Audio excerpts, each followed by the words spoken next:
नमस्कार, जनता टीवी देख रहे हैं आप। मैं हूं आपके साथ पूजा मोहन पांडे। कॉमेडी किंग राजू श्रीवास्तव हमारे बीच नहीं रहे।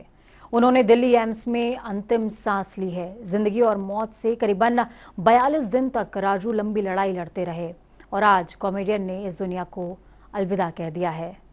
हंसाने वाले हमारे बीच गजोदर भैया आज पूरे देश को रुलाकर चले गए। नमस्कार। कुछ नहीं, बस बैठे हैं। जिंदगी में ऐसा काम करो, जिंदगी में ऐसा काम करो कि यमराज भी आए आपको लेने तो कहे अरे भाई साहब आप बैठिए, आप भैंसे पे आप बैठिए। नहीं नहीं नहीं।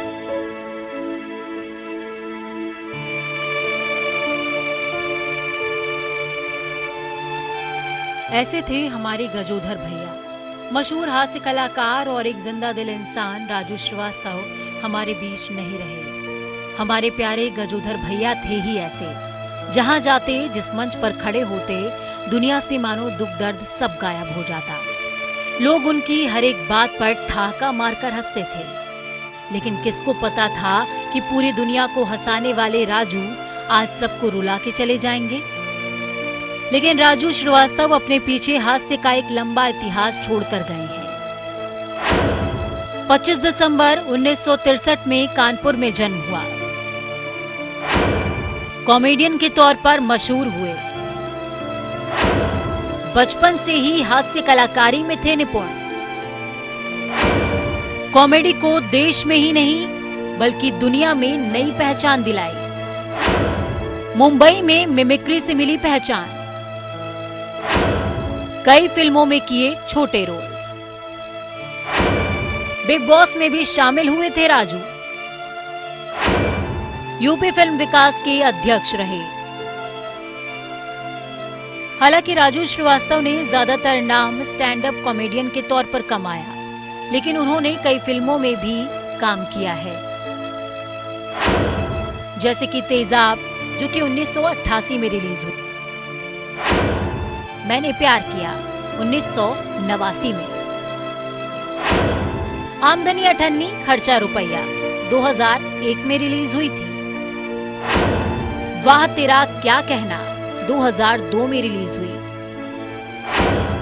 मैं प्रेम की दीवानी हूँ 2003 में रिलीज हुई थी।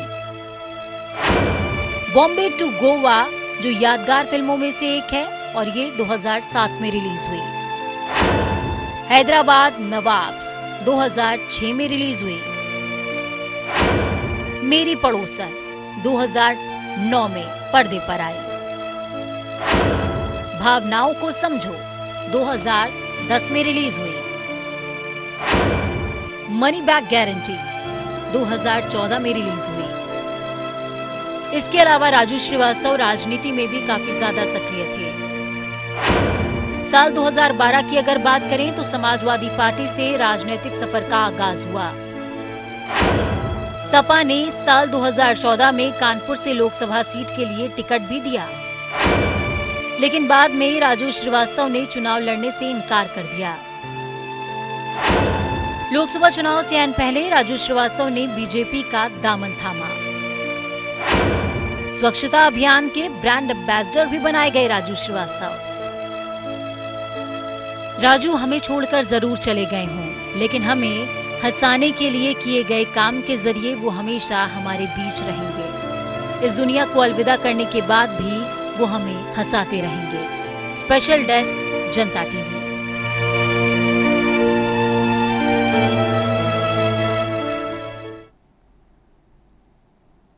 सुहेल देव, भारतीय समाज पार्टी के अध्यक्ष ओम प्रकाश राजभर ने सीएम योगी से मुलाकात के बाद आज प्रेस कॉन्फ्रेंस करी। इस मुलाकात को लेकर ओपी राजभर ने कहा कि कल सीएम योगी से मिलकर मैंने राजभर जाति को एसटी का दर्जा दिलाने की बात कही है। ओपी राजभर ने यह भी दावा किया कि उनकी मांग से सीएम योगी सहमत हैं। उन्होंने आगे बीजेपी सरकार की तारीफ करते हुए कहा कि पीएम और सीएम पिछड़ों के लिए काम करते रहे हैं। साथ ही ओपी राजभर ने अखिलेश यादव पर निशाना भी साधा।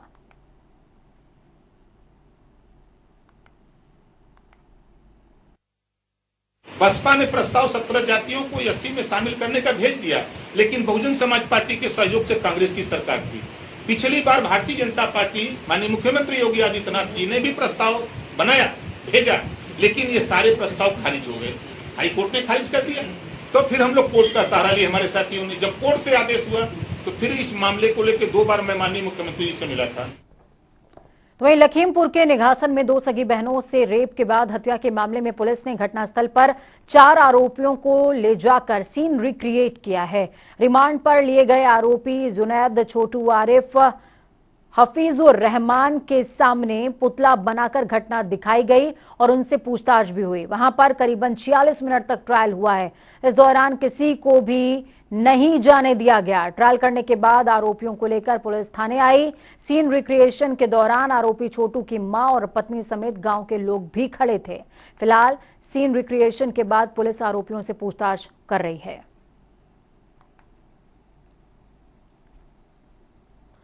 हाईकोर्ट की लखनऊ बेंच ने राजधानी के आलमबाग थाने के एक आपराधिक मामले में माफिया मुख्तार अंसारी को दोषी करार दिया है। कोर्ट ने उसे 7 साल की कारावास की सजा भी सुनाई है। साथ ही 37,000 रुपए का जुर्माना भी लगा है। यह निर्णय न्यायमूर्ति दिनेश कुमार सिंह की एकल पीठ ने राज्य सरकार की अपील को मंजूर करते हुए लिया। मामले में साल 2003 के बाद तत्कालीन जेलर एसके अवस्थी ने थाना आलमबाग में मुख्तार के खिलाफ FIR दर्ज कराई थी कि उन्होंने उनके सामने उनको सिर्फ धमकाया नहीं था बल्कि उनके सामने पिस्टल भी तान दी थी।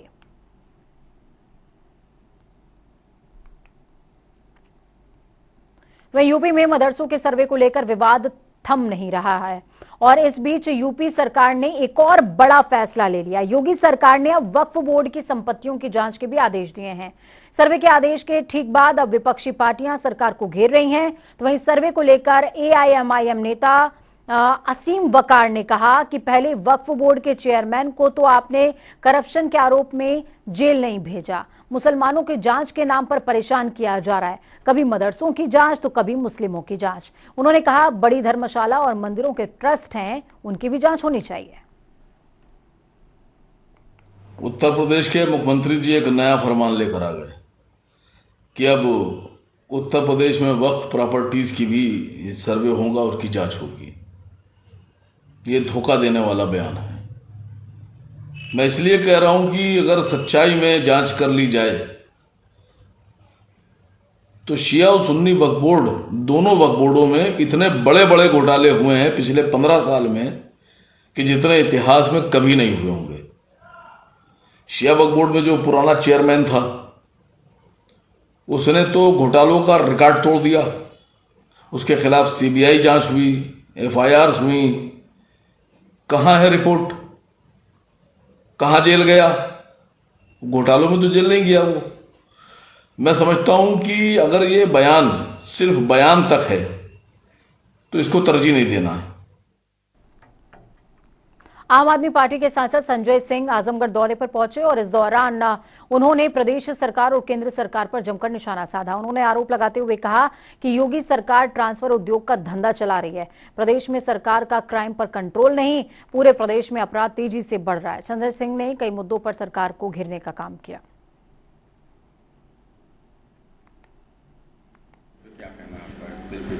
देखिए, ऐसा है कि पहले तो आज इस यात्रा का मैं मकसद बता दूं। यहाँ पर पूर्वांचल के कार्यकर्ताओं का सम्मेलन है और ये सम्मेलन नगरीय निकाय में आम आदमी पार्टी के प्रत्याशियों के चयन को लेकर है, नगर पालिकाओं के, नगर निगमों के जो भ्रष्टाचार के मुद्दे हैं उसको लेकर है।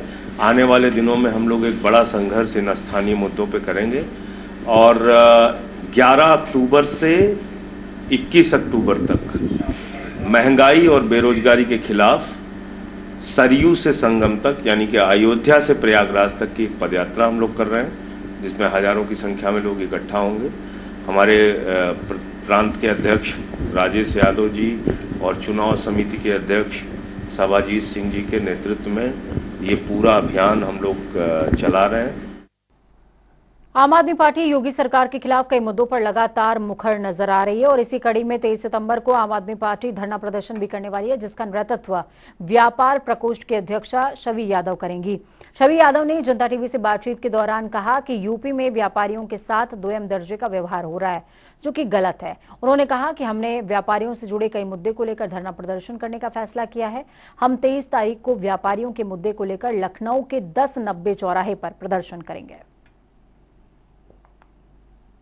में भी ये बड़ी दोगली तरह की राजनीति यहाँ पर हो रही है कि जो इनके बड़े पूंजीपति मित्र हैं उनके लिए इनकी अलग नीतियां रहती हैं, जो छोटा व्यापारी है।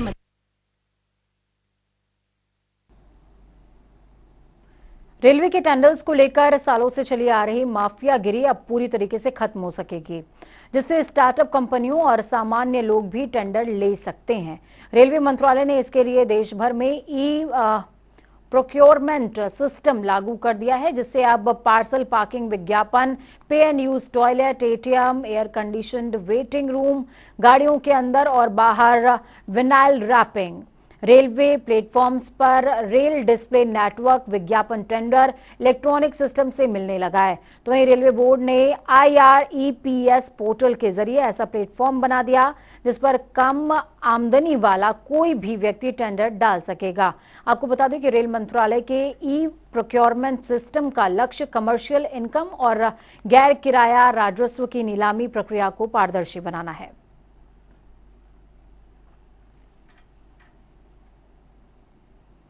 कल तक रेलवे स्टेशनों की पार्किंगें जो भूमाफियाओं के कब्जे में थी, अब उनका समय खत्म हो गया है। रेलवे बोर्ड ने ई प्रोक्योरमेंट पोर्टल लॉन्च करके पार्किंग के ठेके अब ऑनलाइन कर दिए हैं। इन पार्किंगों में कोई भी टेंडर ले सकता है और कोई भी ठेका लेकर के पार्किंग संचालन कर सकता है। इसके साथ ही रेलवे बोर्ड ने यह भी कर दिया है कि अभी तक 40 लाख की जो न्यूनतम लिमिट थी वो खत्म कर दी है। अब 5 लाख और 10 लाख की आमदनी वाले लोग भी पार्किंग का ठेका ले सकेंगे। इसके अलावा रेलवे ने साथ में जितने भी नॉन फेयर रेवेन्यू के आइटम्स हैं उनको भी ई प्रोक्योरमेंट सिस्टम पर डाल दिया है, जिससे वेटिंग रूम, पार्सल घर और एटीएम, टॉयलेट्स, ये सारी चीज़ें कोई भी इसका टेंडर डाल सकेगा। अब इसमें कोई पहले की एक्सपीरियंस और ये तमाम तरह की शर्तें खत्म कर दी गई हैं। NER के CPRO PK सिंह ने बताया कि अब पार्किंग के सिस्टम से लोगों को ज़्यादा फायदा होगा और नए लोग इसमें आ सकेंगे। स्टार्टअप के काम करने वाली कंपनियां भी रेलवे के सिस्टम पर आ करके और पोर्टल पर अपने टेंडर डाल सकेंगी। कैमरामैन आशीष कश्यप के साथ TN मिश्रा, जनता टीवी, लखनऊ। विधानसभा सत्र का तीसरा दिन भी हंगामेदार रहा। कभी RLD तो कभी सपा सदन से वॉकआउट कर रही है। गौर करने वाली बात यह भी है कि सपा और RLD का गठबंधन है, लेकिन बावजूद इसके सदन में दोनों का बीच में तालमेल नजर नहीं आता, एकजुटता नजर नहीं आ रही है। सपा स्वास्थ्य को लेकर सत्ता पक्ष पर हमलावर रही तो RLD किसानों के मुद्दे उठाती रही। इन सभी मुद्दों से जुड़े सवालों को लेकर RLD के विधानमंडल दल के मुख्य सचेतक और छपरौली से विधायक अजय कुमार ने जनता टीवी से खास बातचीत की है, सुनिए। उत्तर प्रदेश विधानसभा सत्र का तीसरा दिन था, लेकिन जिस चीज की उम्मीद जताई जा रही थी, आज फिर जो तीसरा दिन है वो हंगामे से ही बीता हुआ है। लगातार भाजपा और सपा में नोकझोंक जारी है, लेकिन इस वक्त हमारे साथ RLD के मुख्य सचेतक हैं, जो कि विधानमंडल दल के मुख्य सचेतक हैं, नेता हैं अजय कुमार, जो कि छपरौली से विधायक है। इनसे ही बातचीत करेंगे। अजय जी, आज आप लोग ने भी वॉकआउट कर दिया, क्या वजह रही? देखिए, किसानों के बहुत महत्वपूर्ण सवालें हैं, चाहे वो गन्ने का भुगतान हो, चाहे बिजली की समस्या है। बिजली में इन्होंने वादा किया था कि हम फ्री चुनाव में फ्री बिजली देंगे, लेकिन मेरा आज यही सवाल था कि आप बिजली कब मुहैया कराओगे, फ्री बिजली किसानों को। लेकिन मंत्री जी इधर तिधर के बयानबाजी, आंकड़ेबाजी करते रहे, लेकिन उन्होंने ये निश्चित तौर पे नहीं बता पाए कि कब इस बिजली कब फ्री दी जाएगी। अजय जी, सवाल ये भी है, आप किसान के मुद्दे को लेकर लगातार उत्तर प्रदेश भाजपा पे, सत्ता पक्ष पे हमलावर हैं, वहीं पे समाजवादी पार्टी से, जिस पार्टी से आपका गठबंधन है, वो स्वास्थ्य सुविधाओं को लेकर हमलावर है। क्या माना जाए कि जो सपा है और RLD है, उन दोनों का जो विधानसभा के अंदर की कार्रवाई में रास्ते अलग हैं? नहीं, ऐसा कुछ नहीं है, ऐसा कुछ नहीं। हम एक हैं और एक ही रहेंगे। बेरोजगारी हो, चाहे स्वास्थ्य सेवाएं हो, चाहे बेरोजगारी हो, अन्य मसले हो, किसानों के बदहाली हो, सारे मसलों पे हम एक हैं। देखिए कैसे एक माना जाए, आप वॉकआउट अगर आरएलडी के विधायक करते हैं तो सपा बैठी रहती है, सपा अगर वॉकआउट करती है तो आरएलडी बैठा रहता है। ये तो पहले फ्लोर कोऑर्डिनेशन में कोई थोड़ी बहुत कमी रहती होगी, ऐसा कुछ नहीं है। इस चीज को आप बहुत नपे तुले शब्दों में इसको नाप रहे हैं, लेकिन सवाल ये भी है कि पैदल मार्च 110 विधायक करते हैं, उसमें से जो आरएलडी के विधायक हैं उसमें से नदारद रहते हैं, वो विधानसभा में आके चौधरी चरण सिंह के प्रतिमा के समक्ष बैठ के धरना प्रदर्शन करते हैं। क्या नहीं माना जाए कि रास्ते अलग हैं? वो नहीं, रास्ते एक ही है, फर्क ये है कि कौन किस रास्ते से आ रहा है, वही अंतर है, और नहीं तो कोई ऐसी बात नहीं। आप सुन रहे थे अजय कुमार जी का। अजय कुमार का साफ तौर पे कहना है कि देखिए प्रश्नकाल के वक्त हमने वॉकआउट किया था, लेकिन फिर उसके बाद सुलह होने के बाद फिर हम जाकर वहां पे बैठे थे विधान भवन में। जहां तक ये चर्चा राजधानी के गलियारों में है कि सपा और आरएलडी का गठबंधन का रास्ता अलग है, तो ये 1% भी सच्चाई नहीं है। हम दोनों साथ हैं और साथ ही आवाज उठा रहे हैं, चाहे किसान का मुद्दा हो, चाहे स्वास्थ्य का मुद्दा हो या फिर अन्य मुद्दे हैं। दोनों की मानसिकता एक है, दोनों की विचारधाराएं एक है, भले ही आवाज थोड़ी अलग हो जाए। कैमरा रियाज के साथ मैं जय सिंह, जनता टीवी, लखनऊ।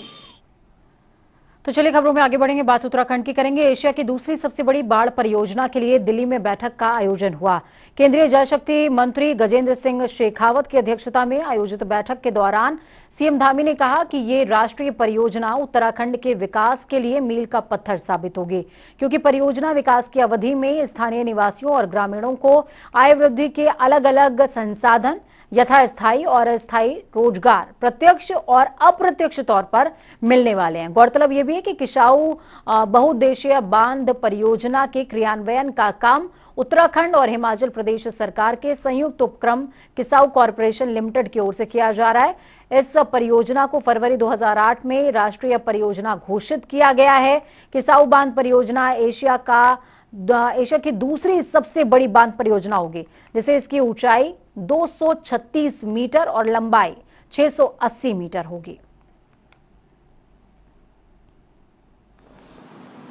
हम लोगों की ये बैठक पहले से ही प्रस्तावित थी। आज केंद्रीय मंत्री गजेंद्र सिंह शेखावत जी की अध्यक्षता में आज हिमाचल, उत्तराखंड और हरियाणा के तीनों मुख्यमंत्रियों ने, हम लोगों ने भाग लिया था उसमें, और अपने अपने राज्य से संबंधित सभी मुद्दे थे कि जल्दी से एक राष्ट्रीय महत्व की बहुत बड़ी परियोजना है किसाऊ डैम, जिससे कि जहां उत्तराखंड और हिमाचल दोनों के मध्य में बनने वाला है और दोनों ही जगह पर बनने वाला है, दोनों पर मतलब दोनों की संयुक्त ज़मीन पर बनने वाला है। और इससे जहां पंजाब, दिल्ली, उत्तर प्रदेश और हरियाणा, इन सभी को जो है निकट भविष्य में जब इसके बन जाने से जो पानी है, सिंचाई के काम है, अन्य कामों पर वहाँ उनके लिए लाभ का बहुत बड़ा माध्यम बनने वाला है। उसको लेकर हमने अपने राज्य का पक्ष रखा है। बहुत सारी बातों पर सहमति बन गई है और अभी एक हफ्ते के बाद फिर से पुनः इस पर बैठक होगी और अंतिम फैसला हो जाएगा कि ये डैम का काम कब से शुरू होना है, कब बनना है। उत्तराखंड कांग्रेस में पीसीसी सदस्यों का घमासान कम होने का नाम नहीं ले रहा। युवा नेता अभिषेक सिंह के बाद पिथौरागढ़ से विधायक मयूख मेहर ने भी अपना इस्तीफा सौंप दिया। तो वहीं अभिषेक के पिता और पूर्व नेता प्रतिपक्ष प्रीतम सिंह का कहना है कि अभिषेक ने इस्तीफा वरिष्ठ नेताओं के सम्मान को लेकर दिया है। कांग्रेस 2024 लोकसभा चुनाव की तैयारी में लगी हुई है, जिसमें वरिष्ठ नेताओं का साथ होना बेहद जरूरी है। पिथौरागढ़ विधायक का इस्तीफा, पीसीसी सदस्यों में घमासान और अभिषेक के पिता का बयान, वरिष्ठ नेताओं के सम्मान में इस्तीफे देने का जो सिलसिला है वो बदस्तूर जारी है और ये भी कहा जा रहा है कि ये सिलसिला अभी और जारी रह सकता है, अभी और इस्तीफे भी आ सकते हैं। नहीं, देखिए, अभिषेक ने कोई गंभीर आरोप नहीं लगाया, मतलब उपेक्षा का। बहुत सारे साथी जो क्या नाम सीनियर भी हैं, जिनका अपना एक जनाधार भी है, लोगों को सम्मिलित नहीं किया जा सका, इसलिए वो सम्मिलित हो सके तो इसलिए उसने जो है पद त्याग किया है। और मैं समझता हूँ कि ये अधिकार प्रदेश अध्यक्ष में जो प्रभारी उनमें निहित है, उन्होंने जिनको योग्य समझा उनको पीसीसी सदस्य बना दिया और जो ऐसे थे उनको नहीं बनाया, या कोई 2024 के लिए कोई रणनीति हो सकता, कोई तय की हो। मुख्यमंत्री के दौरे को लेकर उत्तराखंड की सियासत में हलचल तेज हो गई है। मुख्यमंत्री पुष्कर सिंह धामी इस समय अपने दिल्ली दौरे पर हैं, जहां उन्होंने कई केंद्रीय नेताओं से मुलाकात भी की है। मुख्यमंत्री पुष्कर सिंह धामी का ये दौरा काफी महत्वपूर्ण माना जा रहा है। एक तरफ जहां मुख्यमंत्री धामी उत्तराखंड के लिए बड़ी सौगात लेकर आ सकते हैं, तो वहीं दूसरी ओर मुख्यमंत्री के दौरे को लेकर उत्तराखंड की सियासत में हलचल भी तेज है। साथ ही रिक्त पड़े कैबिनेट के बंटवारे को लेकर के भी चर्चा हो रही है। बीजेपी प्रदेश प्रवक्ता विपिन कैंथोला का कहना है कि मुख्यमंत्री प्रदेश के हित के मुद्दे को लेकर समय समय पर दिल्ली जाते रहते हैं। साथ ही उन्होंने कहा कि अभी कैबिनेट बंटवारे को लेकर जो संशय की स्थिति बरकरार है, जो कि मुख्यमंत्री पुष्कर सिंह धामी के उत्तराखंड पहुंचने के बाद ही खत्म हो पाएगी। जहां ये जांच चल रही है, वहीं हमारे जो इसमें शामिल होने वाले परीक्षा